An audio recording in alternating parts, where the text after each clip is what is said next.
Sarah, welcome back. This is Thank take you. 3. It's hilarious. It is. No one watching has any idea what we've been through to try to bring them this quality brick content. Exactly. It's like just one of those things where it's like every obstacle that could be in the way was in the way. Yeah. But here we are. Yes. You know, and that's the main thing. We're here well, now. Mercury is retrograde, right? So we just got that all over with. Hopefully that's like the last hurdle we have to jump over to do this. Right. So welcome to my channel. I don't have a name for this show that I do. It's but you're actually the first ever. So cool. The awesome show. There we go. Whatever. Yes.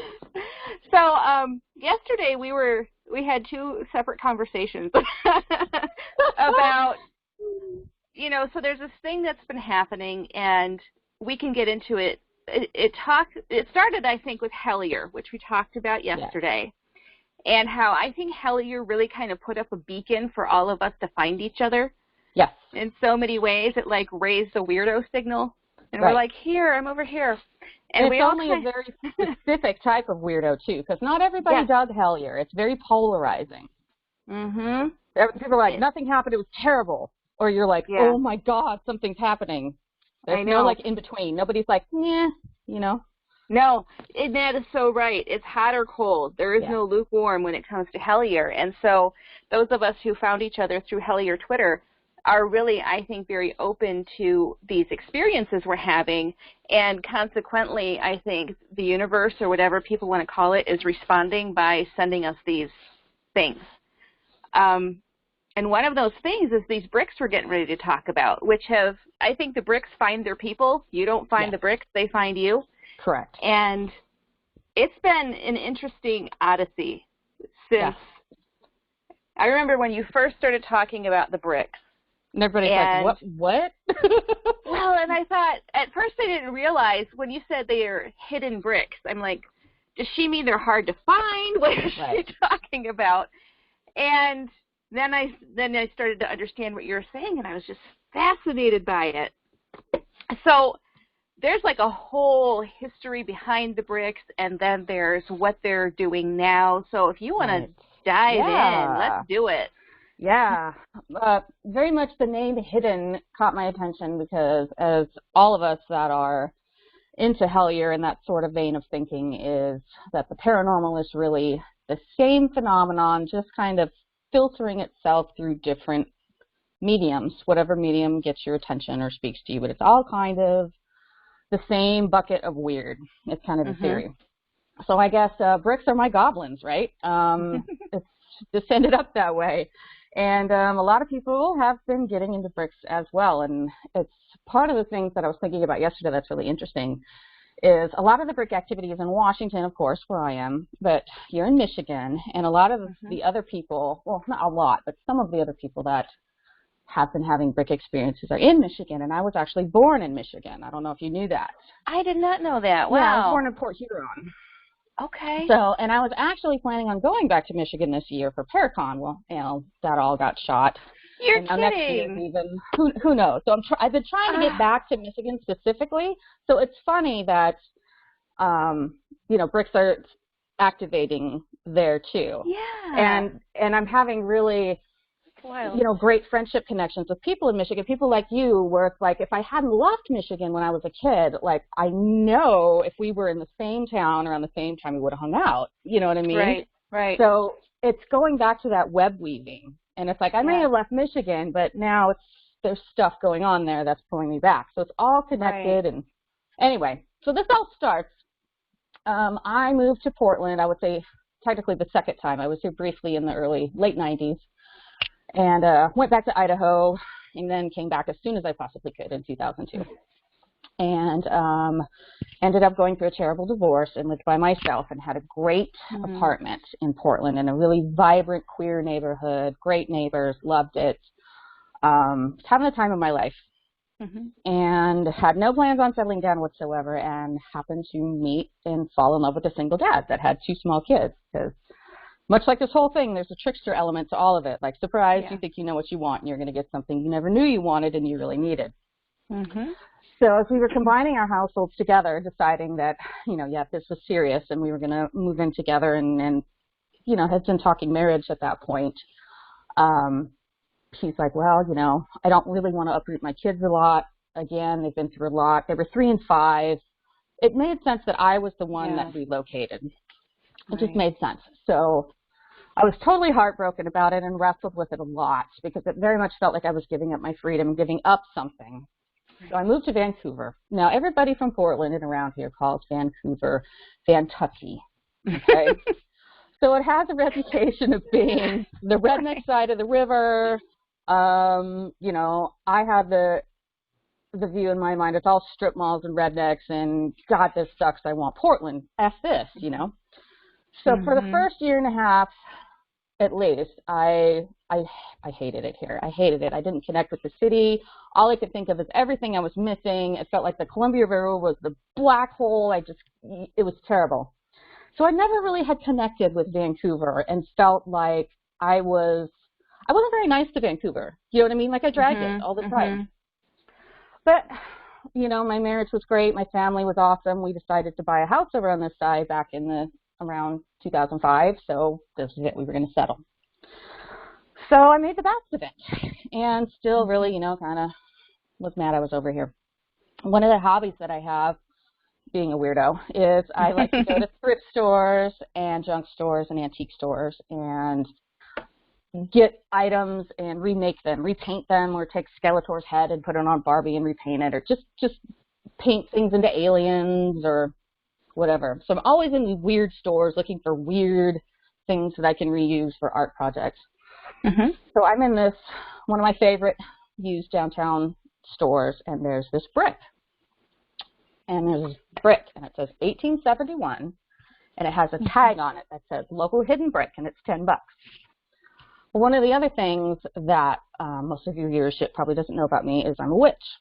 And we're not all scary and, eat children and evil and whatever. Like, I'm a vegan, for God's sake. So anyway, but one of the things that I do to help feel secure and protected with my spiritual practice is I keep a line of brick dust outside my front door. It comes up from the lineage of old hoodoo. It's tied very much in with the ancestors, which ancestors becomes a whole thing throughout this. So right from the get-go, I'm buying an object that I'm going to use for protection. It's my home and my people that has to do with the ancestors, okay? So I get this brick. And the theory is the older the brick is, the better it is for protection because it's had more time on Earth and it's absorbed more and it's had strong, time to get its energy strong. So, this is 1871. This is going to be a good one, right? And a whole brick, like, this will last me years. I can smash this baby down and I'm going to be locked down. So I get home and I'm all excited about my brick and I put my goggles on and get my, smashing tools ready, and I'm standing down on my patio getting ready to do it, and something just like, don't you touch that brick. And I didn't hear a voice that said that, but I felt very strongly, don't touch the brick, it's special. So I'm standing out there and I'm like, this is ridiculous. So I'm like, okay, fine. I get my laptop and I Google hidden brick, Vancouver, Washington, because the tag said, go hidden brick. It immediately comes up with information about a place called the Hidden Brick Company. It was founded in 1871, the date on the brick, right, by a man named Lowell Mason Hidden. And right away, it's got a list on Wikipedia of remaining locations in my immediate city area in Vancouver where these hidden bricks built structures that are still standing. And one of the first things I did when I moved over here was start looking for weird stuff and haunted stuff because I hated this town so much that I was like, there has to be something interesting to do over here. Like, I was out looking for Bigfoot, just stupid stuff, and never found anything cool. But I'd been to a couple of these places on this list of hidden brick houses and even had a couple of experiences at some of these places. And I was like, okay, that place is haunted, that place is haunted, that place is haunted. And they're all to do with these bricks. Okay, that's kind of weird. So it starts me kind of thinking. So I look into Hidden House is the first one that I really start getting into because I've been there so many times. It was a Greek restaurant, and the gentleman that owned it was amazing. Like, he came out, did the dance, Opa, through the flames, and like belly dancers were there. It was a super vibrant place and awesome. So I immediately knew I'd been in that house enough times and talked to the new owners that the people there would talk to me about what's going on. So I kind of started with the hidden house and with Lowell. And Lowell ended up being really interesting. Lowell Hidden, who founded the Hidden Brick Company, came out from the Midwest. He was a farmer's son, and his parents were so poor that they sold him to another farmer because they could not afford to care for him. Wow. With the understanding that the other farmer was to, take care of him and teach the trade. Well, that didn't happen. So he ran away at 13, train hopped, and came out to California. Actually owned his own farm by the age he was 17 out there. Sold it and learned to make bricks. After that, he comes up to Washington because he hears that the Hudson Bay Company that's working with the local Fort Vancouver Army is looking for workers. They're also making bricks. Hudson Bay they have a small brickyard up here, and they're making bricks around 1840. So he figures, okay, I know how to make bricks. I'm going to go up there and find some work. He's kind of down on his luck. So the first thing that I run into when I'm looking into Hidden is that he was found on an island that's Hayden Island. This island it's a large island. Up until like the 1960s, I believe, it had an amusement park on it. It's known as being incredibly haunted. Wow. I worked at a boatyard on this island. The island is on the Columbia River between Washington and Oregon, where it's divided, right near the I-5 bridge. The I-5 bridge goes right over it. And things used to happen there on a daily basis at this boatyard. Footsteps, laughing, tools would get moved. I'd be there by myself and get tapped on the shoulder. Nothing threatening, but it was active all the time, and it really seemed to be focused around me. So I started to take videos when I worked there, and I started calling the ghost George.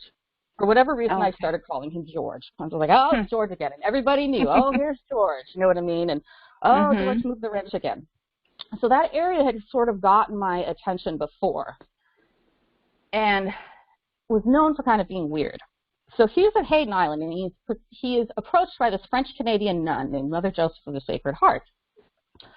So I joined Weird Twitter when I worked at the boatyard, specifically, I'm going to be honest here, to fangirl at John Tenney, because at the time, Ghostbusters was on TV, and it was the only ghost show I'd ever seen where they weren't yelling at ghosts, making them turn on flashlights, running around like idiots, and actually asking questions that I was interested in.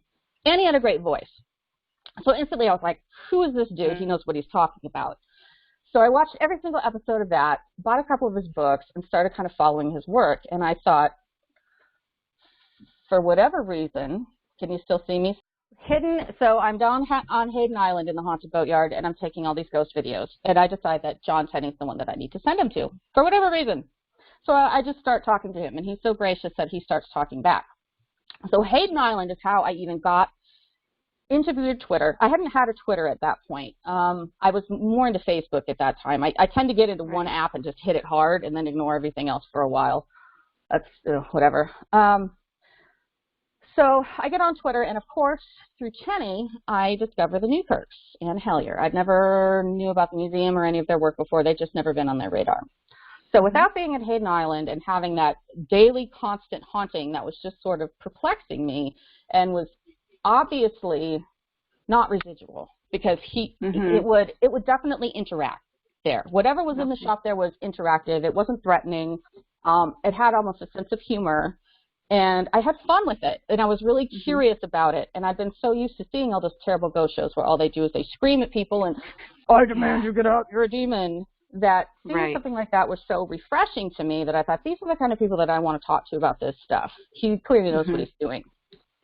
So that's how I got into Hellier. So Ellen Hidden's on the same island when this nun approaches him. I didn't plan on getting into nuns at all, at all. My great-grandmother was actually a nun, almost a nun, I should say. Clearly, if she was a nun, I wouldn't be here. She gave up her vows at the last minute. It was quite the scandal. My great-grandfather showed up with his guitar and, wooed her and sang outside the convent and annoyed all the other nuns and all this stuff in Minnesota. So, nuns are kind of like a thing. Yeah. My family was super Catholic. My grandma was super Catholic. I was raised Catholic. I was always in trouble for goofing off at church. There was so much that I disagreed with, and I really split with it completely in the 90s, right around the murders of Brandon Tina and Matthew Shepard, because there was, at that point, I knew that I just could not be involved with a church that was, I that was the final straw. So I split with the church. And I'm like, really, Rebecca, Catholic stuff? Like, I wanted nothing to do with this. But she was very determined to make herself heard. So who is this nun, right? So born Esther Pariseau, and she's born in Montreal in 1823. Her father, Joseph, is a cabinet maker and a carriage maker. Carriage making was a really big deal back then. To own a carriage, you had to have a lot of money, first of all. It was very expensive. So if you were even talking to a carriage maker, you better not be wasting his time, right? Because there's someone else with money down the road that wants to pay for his precise skills. Not only woodworking, which at the time meant knowing exactly what kind of wood to go and get for which parts of your carriage, design of it, metal work to, make all of the bearings, everything involved. So it was a really big process. And Joseph Pariseau's daughter, Esther, and some of his sons were very interested in this. So she grew up with him in his shop.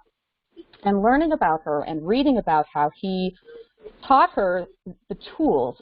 Specifically, there was a part in a book about her life called The Bell in the River, where she talks about learning her father's tools, closing her eyes and learning them by feel so that she can hand them to him in the dark when the light gets out. I had identical quizzing sessions with my father as a child in his shop. He was a hobby mechanic, and I remember being out there in my little overalls and my creeper, and him going, okay, now this is a wrench, and this is, a hammer, and here's what they're for, and here's how they're different, and see, this one has a wrench, and literally learning this stuff. So I was like, I had a very emotional reaction to that I didn't quite understand, and I was like, okay, so that was the first time she really kind of pinged me. Then I started to read about her childhood, and she's always been like a revolutionary spirit. There was a lot going on with the Catholic Church back then versus Church of England, and there was a revolutionary group called Sons of Liberty that was fighting for freedom for Catholics. Well, her older brother, whose name was also Joseph, a lot of Josephs again and again and again. My middle name is Joe, by the way. That's another synchro. Oh, wow. Yeah. So Joseph heads the Montreal regiment of the Sons and Daughters of Liberty. Well, his head gets so big from this, and he turns into such a jerk that she's pissed off, and she's like, you think you're so great because you're doing this, like, we can do it better. So she grabs her little sister, Julie, who also becomes a sister with her later. They were tight her whole life. And she starts her own regiment with her younger brother, Stanislaus, also. She's 14 years old, and she's running a regiment of boys and girls. Like, that was unheard of. The only reason she stopped, she was ready to go to war at 14. She admired Joan of Arc. The only reason she stopped is her father came to her and said, Esther, I had a message from God. We need to stop fighting. And so she stopped. She was raised in this environment where she had a lot of freedoms that a lot of girls didn't around that time. She was also sent away to boarding school, which was pretty rare at the time, because her parents thought that she was so skilled and so gifted that the skills they taught her at home were not enough. She needed to learn more, and she deserved to have a formal education, and the cost was forward to that. And that's how she kind of came in with the Catholics, was going and, she was Catholic anyway. Right. But early on, she decided she wanted to be a nun, and they all kind of laughed at her. And they were like, your rebellious ass wants to be a nun. And she's like, no, I'm going to be a nun. And they all just kind of like, yeah, you don't listen to anybody. How are you going to be obedient to God? You know what I mean? How are you going to do all of these things? But she did. So one of the most interesting things about her, after she's taken to the convent by her father, and she meets another woman there that started the nunhood called Emily Gamelin, Sisters of Providence. Now, Sister Joseph she named herself Sister Joseph, of course, after her father, and St. Joseph the Worker. Her whole entire purpose of life was, she felt, showing God's love through her work, through construction, through building beautiful buildings for the poor and the sick and the infirm. So, if you think about that and kind of where she was coming from, you start to understand why these buildings, might be Jews. The next thing that was really interesting to me about her specifically was she's talked about in the official Providence Annals, if you dig back, about her masculinity. Okay, so here's a quote that I dug out because we talked about this yesterday, and it's funny because Catholics get really spicy when you point out this kind of stuff to them because they don't want to acknowledge any sort of hint of queerness or non-binariness in their history. But it's all there. And I'm not saying she was gay, she was queer, I don't know what she was, but she was very unapologetically herself. And everybody let her get away with it. And that was really remarkable. So one of the quotes says right here, this is from an early Providence document. Immensely occupied ever with creatures and the material interests of the community, Mother Joseph never lost the presence of the Creator. A vein of spiritual energy ran from action to action. Her masculine energy matched her devotion to the growing West. Wow. Okay. So that pinged me. And if it would have just been one, it would have still got my attention. But it happens again and again. Here's another completely separate document talking about her. Deeply spiritual as she was distinctly human. The traits of her indomitable character stood out clearly, but the lineaments of her face, because she always thought she was ugly. This is another thing, too. She always insisted she was ugly, which is hilarious. But the lineaments of her face possessed a beauty that transcended the range of art. Okay, so they're acknowledging she didn't, have traditionally beautiful figures. By a strange paradox, her virtue was masculine, but womanly. She was strong, but she was tender. Her mother love reached out to every member of the community. Wow. So, as someone that's more interested in gender things like I am, and that's just sort of glossed right over. But we recognize that. We are so tuned into that it had to be enough that it was noted repeated times. So all of a sudden I'm like, she's a lot more interesting. She's not just some random nun. Right. So she's sent to Gamelin, who starts the nuns. Sister Joseph was nun number 13, so she was the 13th one to join. Oh, wow. So the Sisters of Providence is started by Gamelin, who, much like Sister Joseph, was mocked her whole life and told she couldn't be a nun. Well, she married instead. She married very late and married an older gentleman. And by all accounts, they were very happy, but it was very short-lived happiness and very tragic. They had 3 children. They all died before age 4, and he died as well. She thought she would never get past her grief and essentially surrendered to God. At that point, she really began pursuing her, life of religion because she felt a strong bond to Mother Mary and her sorrows of losing Jesus. So she tried 3 different times, Gamelin did, before they would let her join. So she started this sisterhood of nuns late. And this is who Esther's brought to. Now, throughout nun history, this is where, again, I'm not trying to put Mother Joseph through a filter that may or may not be accurate. But there's a phenomenon throughout time, and this happened with Gamelin and with her. It's called particular friendships, where 2 nuns get together, and whether it's platonic and deep love or somehow turns slightly romantic, they have a relationship that's above and beyond the relationship with their other sisters. And you can get in major trouble for this. Because when you join as a Catholic nun back then, you give up your blood family. You're not supposed to ever see them again or acknowledge them again. Wow. You give up everything and you marry Jesus.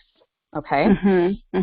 So she's presented as a young prodigy to Gamelin, who's roughly 20 years older. And they are absolutely inseparable from the day she's there. They're roommates. Yeah. She's her assistant. She's her bursar.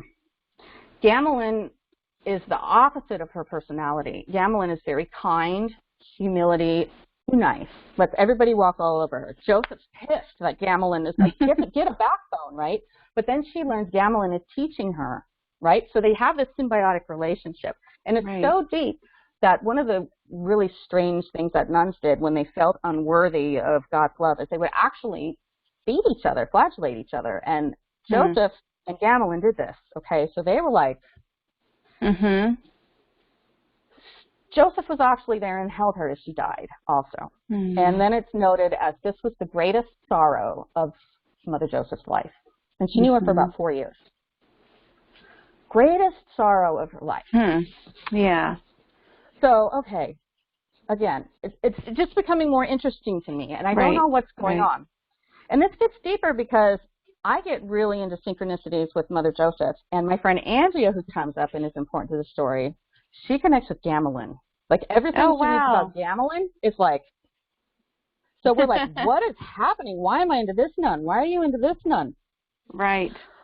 So all of this stuff is happening, and it's all mysterious and whatnot. So this probably queer nun, I'm going to say it, goes down. Sounds like it. Yeah, in some way, shape, or form, she's just a little outside the binary. She goes down, marches down to Hayden Island, and, you know, gets this guy to start a brick company. So she comes out in 1856. There were two other brigades, looking for the word, of nuns that attempted this before.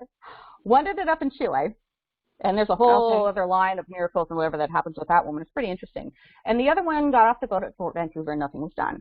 So they got back on the boat and went down to Oregon City and founded some stuff down there. Okay. So the nuns are assured, okay, we know we screwed up the first two times, but we got this. You're going to come. Everything's going to be great. Well, Mother Joseph wanted to go on trip 2, and she was denied. And she was seriously bummed about it because she had a message from God that she was supposed to work with the natives. That was her thing that she really wanted to do. And so she was, so Gamelin's dead.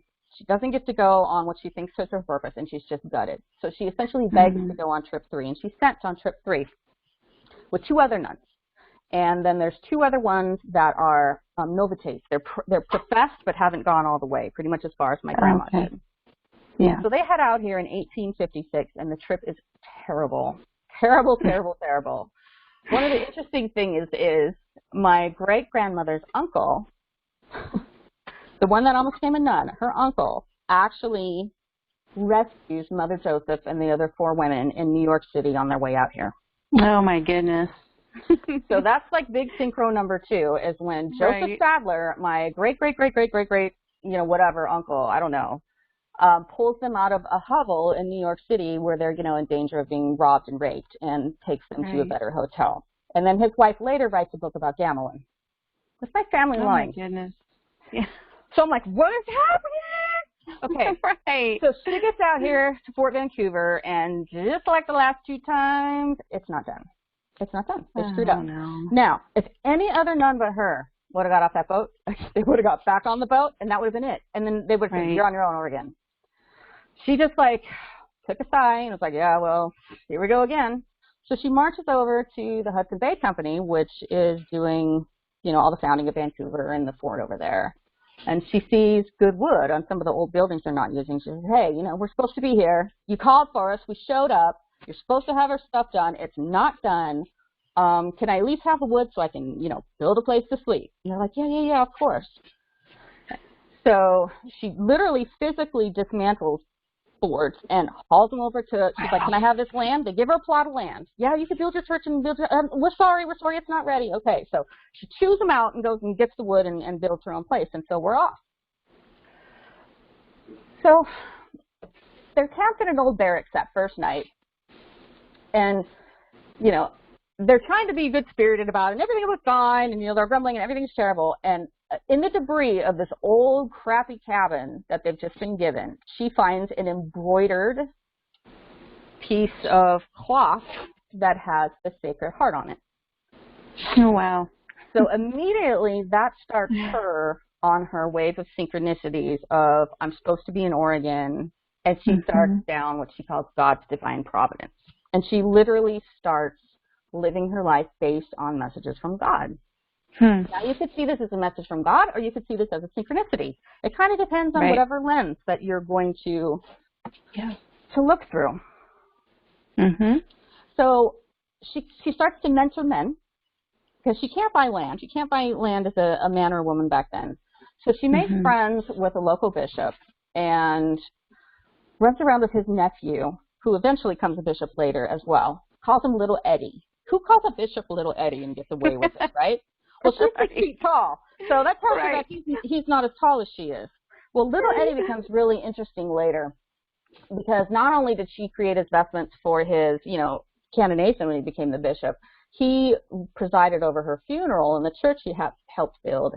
And then later, when he was disinterred in the 1950s, when they moved the diocese, his corpse came out and it was incorrupt. Really? Wow. All the other dudes in that church crypt were mush, but not Little Eddie. So again, what is going on, okay? Right. So she's running around with him and having him buy the land for her and then turn around and give it to her for $1 because she can't buy this land. Right. So she has this pattern where the land that she buys for the Providence Academy, she decides that she wants.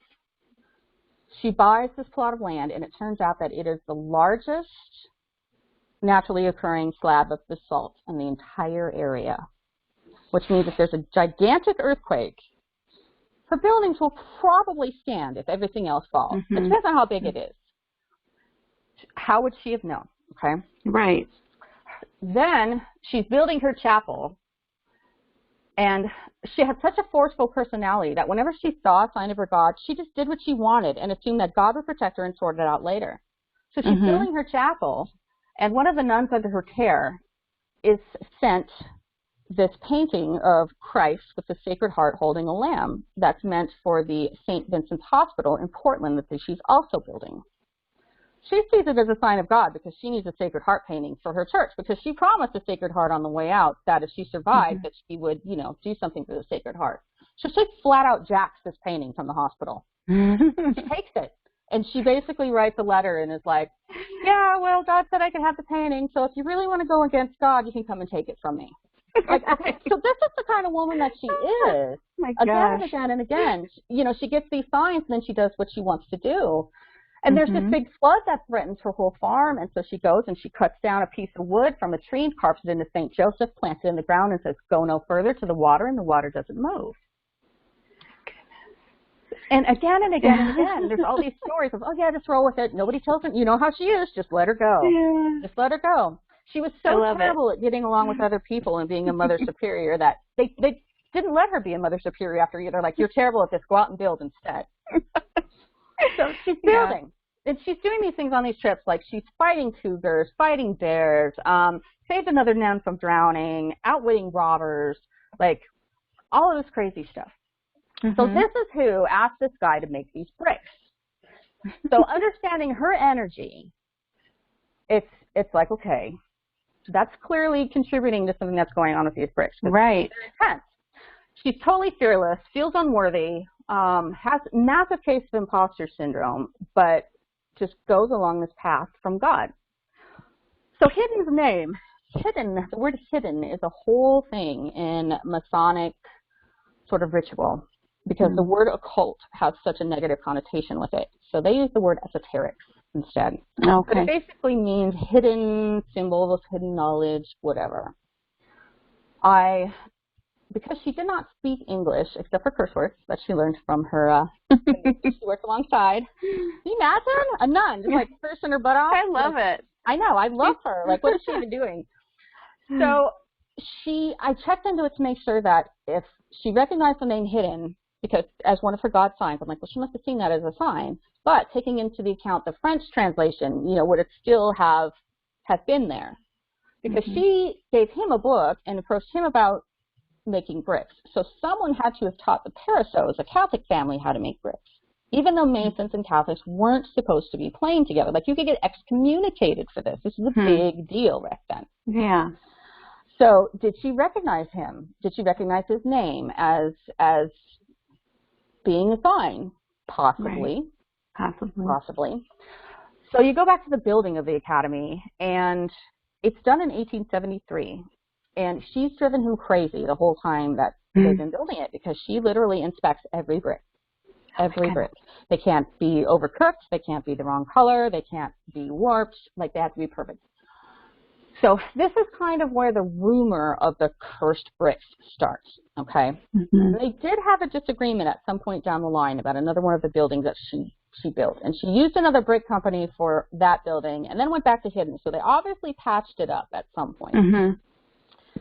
So if you examine this building that she built, and she built it with her own hands, it's the only one that's remaining that's verified she actually was side by side with the Masons building this. And it was her crowning achievement, her school, her orphanage. You think about the haunting, okay? Well, the first place I started was the 15th and Main, Hidden Brick Company. There's a building there now called the Brick House at the Bar and Grill. It's supposed to be haunted. I have several musician friends that have had gigs there and had just normal kind of very mild, hear footsteps, noises, stuff that isn't their stuff. Yeah. One of the things I found out about Ellen Hidden and subsequent Hiddens is Ellen had a very close friend that was a severe alcoholic, so he became very anti-liquor. And in none of the Hidden establishments, even the Columbia Hotel, which is probably part of the reason why it failed, alcohol was not allowed. Okay. So now the old Brickyard is a bar. Okay. Wow. So maybe the voices and the general kind of feeling of, you know, unwelcomeness in there that some of my musician friends are saying is simply because they're not liking the booze being slung. Right. That doesn't sound like a creepy, scary haunting. Next place I went was called the Urban Barn House, which was part of the Hidden plot there. And out of all of the locations I've been to, it's the only one that I beat it. I was in and I was out in like 2 minutes. I still don't know why. I don't know what happened in that building. There's nothing creepy in that building. They're selling CBD and pillows and tea, and everything should be fine. But I wanted nothing to do with that building, and I was out. Wow. So that one